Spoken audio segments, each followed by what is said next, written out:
الرحمن الرحیم اسوا کالج اسلام آباد کی جانب سے آن لائن لیکچرز برائے جماعت دہم مطالعہ پاکستان کا 9 نمبر لیکچر۔ اگر آپ کے پاس کوئی لیکچر سے متعلق کوئی سوالات ہوں تو آپ کے سامنے میرا پرسنل یوٹیوب چینل کا لنک ہے، اس میں آپ لوگ سوالات کر سکتے ہیں۔ آج کا ٹاپک ہے ہمارا جنرل مشرف کا روشن خیالی کا نظریہ۔ اس سے پہلے جو پاکستان کے بارے میں دنیا بھر میں تاثر تھا، ایک انتہا پسند مذہبی ریاست کے حوالے سے تھا، دہشت گردی کے حوالے سے تھا۔ تو مشرف نے روشن خیالی کا نظریہ پیش کیا کہ ہم ایک ریاست روشن خیال ریاست ہیں، اور یہ جو نظریہ تھا مشرف نے اپنے الفاظ میں یہ کہا کہ مصطفیٰ کمال اتا ترک جو ترکی کا پریزیڈنٹ رہ چکا ہے، اس سے اس نے لیا ہے اور اسی کو یہاں پہ لاگو کرنے کی کوششیں کی۔ اس کے لیے اقدامات کیے، خواتین کے حقوق وغیرہ، خواتین کو مالی طور پہ مستحکم کرنا، ان کی نشستوں کو بڑھانا، اور اس کے علاوہ تعلیمی نصاب میں تبدیلیاں کرنا کی کوشش اس نے کی۔ تو اس طرح کے مختلف اقدامات انہوں نے کیے۔ تو تعلیمی نصاب میں کچھ تبدیلیاں متعارف کرائیں، مگر علماء کرام نے اس کی مخالفت کی۔ اس کے علاوہ کچھ پرائیویٹ ٹی وی چینلز متعارف کرائے۔ اس سے پہلے سرکاری ہی ایک ٹی وی چینل ہوا کرتا تھا، تو یہ مشرف نے پرائیویٹ ٹی وی چینلز اور مختلف قسم کے رسالے، اخبارات، ان پہ جو پابندیاں پہلے لگائی ہوئی تھیں وہ ہٹائی گئیں، اور پاکستان کی تاریخ میں پہلی بار ایک خاتون کو اسٹیٹ بینک آف پاکستان کا گورنر بنا گیا، ڈاکٹر شمشاد اختر کو۔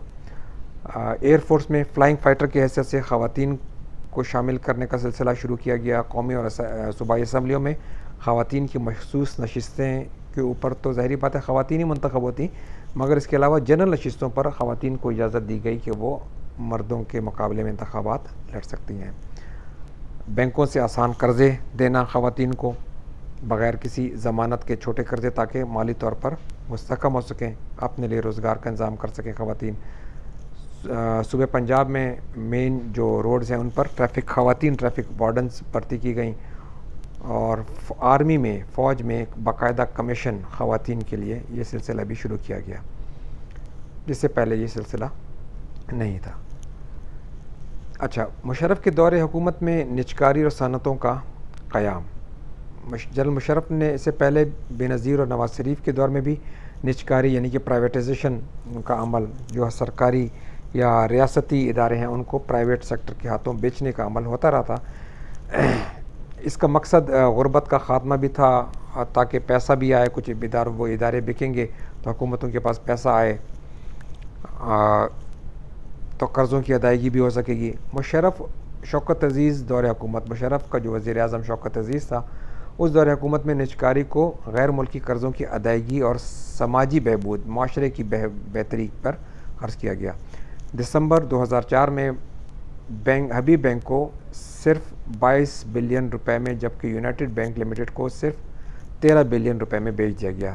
نجکاری کمیشن نے پی ٹی سی ایل کے 26% حصص دبئی کی ایک کمپنی اتصالات کے ہاتھوں فروخت کر دی گئے۔ حصص کیا ہوتے ہیں؟ شیئرز۔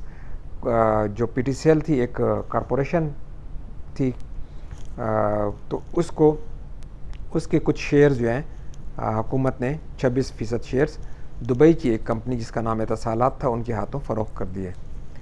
میرپور میتھیلو کی پاک عرب فرٹیلائزر کو صرف 8 ارب روپے کے عوض فروخت کر دیا۔ ملتان کی پاک عرب فرٹیلائزر کو 13 بلین روپے میں بیچ دیا گیا۔ سب سے بڑی سرکاری فیکٹری پاک امریکن فرٹیلائزر کو صرف 16 بلین روپے میں بیچ دیا گیا۔ مشرف، شوکت عزیز اور دور کی حکومت نے نجکاری سے $2.5 بلین صرف ایک سال کے عرصے میں کمائے۔ یہ ان کی نجکاری کی پالیسی کی تفصیلات ہیں۔ نئی صنعتوں کا قیام۔ مشرف دور حکومت میں ملک میں کئی نئی صنعتیں قائم کی گئیں، جن میں موٹر گاڑیوں کی تیاری کی صنعت، موٹر سائیکل بنانے کی صنعت، چینی بنانے کی، کیمیکل کی صنعت، بنیادی ضروریات یعنی کہ جو عام روزمرہ کے استعمال کے سامان کی بنانے کی صنعتیں، سامان برائے بجلی کی صنعتیں، سیمنٹ کی صنعت، فولاد سازی کی صنعتیں قابل ذکر ہیں۔ نجکاری کے اثرات۔ جو نجکاری پرائیویٹائزیشن کی گئی اس کے اثرات کیا ہوئے؟ مشرف دور میں جو کی گئی، اس سے حکومت کی آمدنی میں اضافہ ہوا.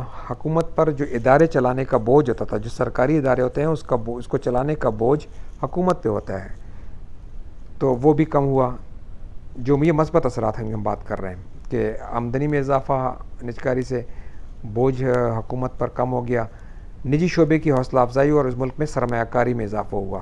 لوگوں نے جب دیکھا کہ بھئی حکومت اپنے اداروں کو بیچ رہی ہے، تو لوگوں نے اپنا پیسہ نکالا، اس میں بزنس ایکٹیویٹی میں شامل ہوئے، تو سرمایہ ملک میں لوگوں نے لگانا شروع کیا. اچھا، جو پرائیویٹ سیکٹر ہوتا ہے وہ چیزیں اچھی بناتا ہے نسبتاً اگر سرکاری یا حکومتی کوئی ادارہ ہو، تو کارخانوں میں چیزیں پھر اچھی بننا شروع ہو گئیں اور ملازمین کے جو کام کرنے کی استعداد میں اضافہ ہوا تھا، ان کی صلاحیتوں میں بھی اضافہ ہوا.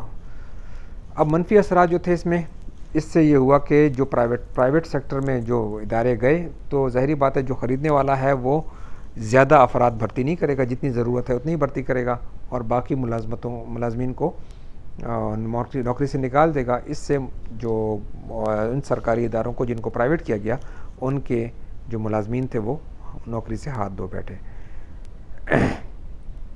اس سے جو ایک اور نقصان یہ ہوا کہ ملک کا جو اپنا سرکاری حکومت کا جو سرمایہ ہوتا ہے، اس میں ایک دفعہ تو ان کو مل گیا، مگر جو انکم ریگولر ہوتی رہتی ہے وہ رک گئی. اس کے برعکس جو سرمایہ داروں کے پاس، جو افراد کے پاس پیسہ تھا، جنہوں نے وہ فیکٹریاں خرید لی تھیں یا ادارے خرید لیے تھے، ان کے پاس پیسوں میں اضافہ ہونا شروع ہو گیا. اچھا، جب پرائیویٹ سیکٹر میں چیز ہوتی ہے تو وہ چیز تو کوالٹی کی بناتی ہیں، مگر ساتھ ساتھ وہ قیمتوں کو بھی زیادہ رکھتے ہیں، کیونکہ انہوں نے اس پہ منافع کمانا ہوتا ہے. اس کے برعکس جو سرکاری ہوتی ہیں وہ ہو سکتا ہے کوالٹی اتنی اچھی نہ ہو، مگر ان کی قیمتیں کنٹرول ہوتی ہیں. تو یہ اس کا ایک منفی اثرات میں سے ایک یہ ہوا پرائیویٹائزیشن کے، کہ چیزوں کی قیمتوں میں اضافہ ہو گیا. نجکاری سے باقی رہ جانے والے جو ملازمین تھے، ان میں عدم اعتماد اور عدم تحفظ کا احساس پایا جانے تھا. پہلے تو وہ سرکاری نوکری سمجھ کے کرتے تھے، ان کو یہ فکر نہیں تھی کہ ہمیں کسی وقت بھی نوکری سے نکالا جا سکتا ہے. مگر جب نجکاری کے عمل میں جو پرائیویٹ ہو گئے جو ادارے، ان کے جو ملازمین تھے ان کو ہمیشہ یہ خوف ان کے اوپر رہا کہ ہمیں کسی وقت بھی نوکری سے نکالا جا سکتا ہے، تو عدم تحفظ کا احساس بھی ان میں پایا جا. اگلا جو ٹاپک ہے پرویز مشرف اور شوکت عزیز کی متعارف کردہ اقتصادی جو اصلاحات ہیں. اس میں ایک تو یہ ہے کہ G D P, gross domestic product, جو آپ کہہ سکتے ہیں کہ قومی آمدنی، اس میں ملک ایک سال کے اندر کسی بھی ملک میں جتنی آمدنی چیزوں کو بیچ کر یا پھر خدمات کے ذریعے سے ہوتی ہے، اس کو ہم جی ڈی پی کہتے ہیں، قومی آمدنی. جی ڈی پی اور میں اضافہ ہوا مشرف کے دور میں، اور صنعتوں کا بھی قیام عمل میں آیا. پرویز مشرف اور شوکت عزیز نے جی ڈی پی میں اضافے پر خصوصی توجہ دی. اس میں 7% اضافہ ہوا. اقتصادی پالیسیاں بنائی اور ملک میں نئی صنعتیں قائم کی.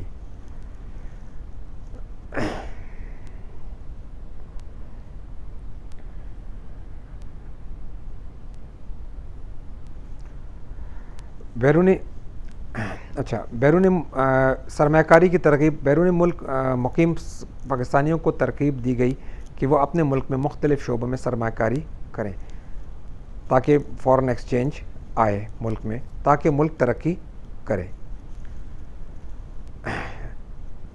انہوں نے غیر ملکی سرمایہ داروں کو بھی پاکستان میں سرمایہ کاری، یعنی کہ جو ایک تو بیرون ملک میں پاکستانی تھے ان کو بھی کہا کہ سرمایہ لگائیں، اس کے علاوہ جو دیگر جو غیر ملکی لوگ ہیں وہ دوسرے ملکوں میں، ان کو بھی کہا کہ پاکستان میں سرمایہ کاری کریں. اس طرح سرمایہ کاری میں 22% اضافہ ہوا.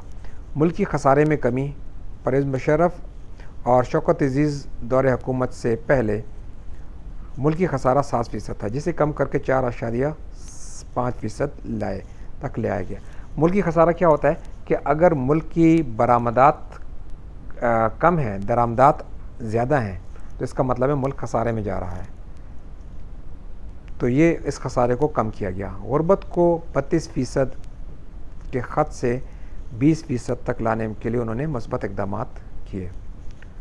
توانائی کا حصول، جو کہ بہت ضروری ہے ہمارے ملک کے لیے، بجلی کی مسلسل فراہمی کے لیے اور توانائی کے حصول کے لیے ہائیڈرو پاور پیداوار ہائیڈل پاور یعنی کہ پانی سے جو بجلی بنائی جاتی ہے، ہائیڈل پاور پیداوار اور تھرمل جو ہیٹ سے بنائی جاتی ہے، جس میں آپ گیس بھی استعمال ہو سکتی ہے اور اس میں کوئلہ بھی استعمال ہو سکتا ہے، تھرمل پلانٹس کو گیس اور کوئلے کے پلانٹس میں تبدیل کرنے کا منصوبہ بنایا گیا تاکہ ملک میں توانائی کا بحران ختم ہو اور فیکٹریز لگ سکیں۔ یہ ہمارے چیپٹر کا اختتام ہے۔ اس میں آپ لوگ اس کی ایکسرسائز آپ لوگ کریں گے خود ہی سے، ٹھیک ہے؟ اس میں شارٹ کوسچنز بھی کریں یہ آپ لوگوں کا، اور اس کے علاوہ تفصیلی جوابات بھی آپ لوگ خود سے لکھیں، اور جب ہم کلاسز سٹارٹ ہوں گی تو پھر میں آپ لوگوں کے بے شک چیک کر کے دوبارہ اگر کوئی تصحیح کرنی ہے تصحیح کر لوں گا۔ تو یہ آپ لوگوں کی اس چیپٹر کا خاتمہ ہے، اور اس چیپٹر میں سے آپ لوگوں نے خود سے فل ان دی بلینکس بنانے ہیں، جو کہ بہت طویل چیپٹر ہے۔